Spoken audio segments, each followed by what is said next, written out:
We are all ships rising on a turquoise tide, headed ever closer towards winning the next general election.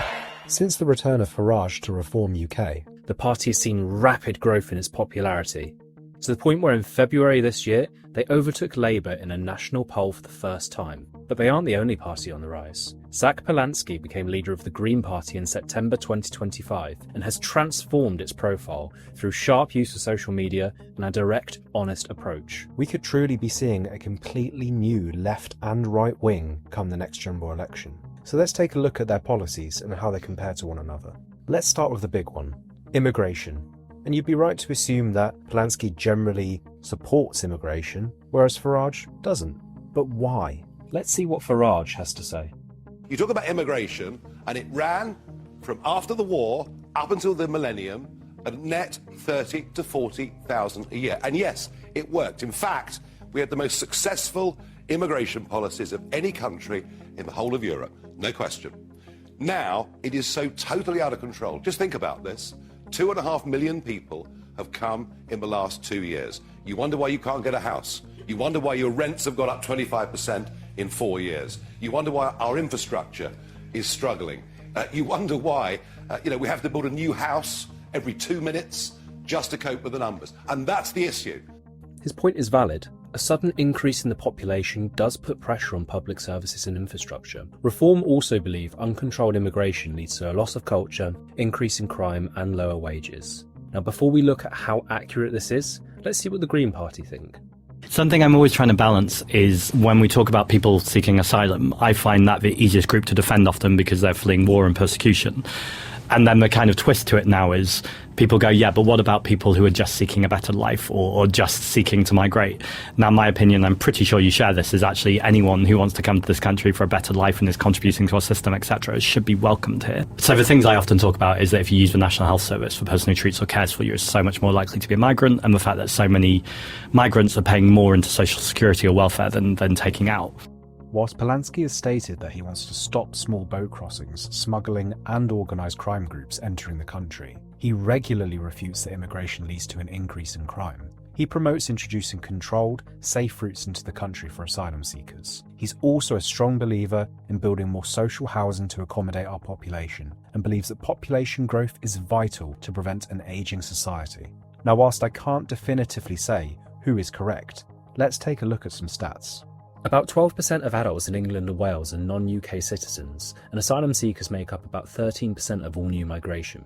We have two sources of data, crime rates, which are patchy, and prison data, which is better quality. The crime data shows that non-UK citizens receive around 13% of convictions, which means they're convicted at pretty much the same rate as citizens. The prison data shows that they make up about 12% of prisoners, but based on their younger, male-heavy demographic, you'd expect this to be around 15% if they offended at the same rate as UK citizens. There was also a 2010 study from LSE that showed asylum seekers having no effect on violent crime.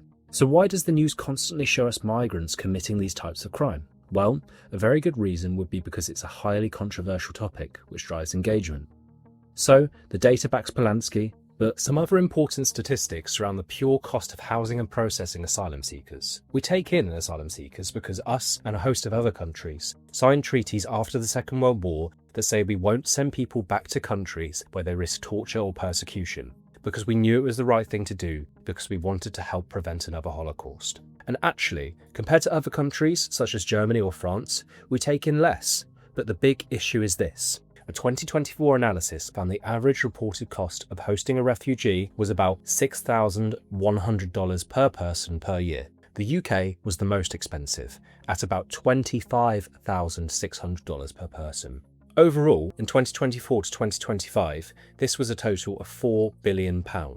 Now, migrant workers do tend to contribute slightly more to our economy, but when we have a cost of living crisis, people are naturally annoyed to see us spending so much more to house those seeking asylum. And whilst Farage wants to simply reduce the numbers, Polanski wants to focus on reducing the actual cost of the system. The point of agreement here, which is for taxpayers, the hotels are completely inappropriate, as are the barracks. Ultimately, these are huge lucrative contracts between government ministers and some of these companies. If we allow people to work, we know that migration is of economic benefit. We prioritise British people. There's 150,000 vacancies in the National Health Service. We have vacancies in the construction industry. I'm talking about for housing. And we have an ageing population. Who is going to pay people pensions? We have hundreds of thousands on the waiting list for social housing. Let's build some social housing. It's all a distraction from inequality. It's not a distraction. It's all a distraction for reform and their billionaire mates who want to divide this country rather than allow people to treat each other with dignity. Do pause, because we can't.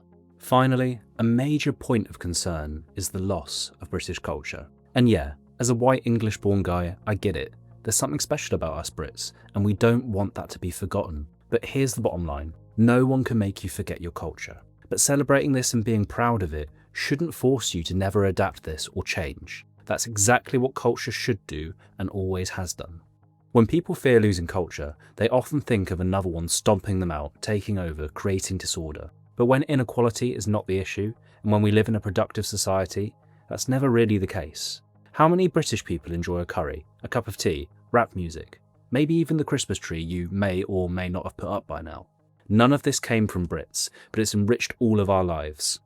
Stay tuned for part 2 of this video, where we discuss the cost of living crisis, wealth inequality, and all the other major talking points of the new left and right.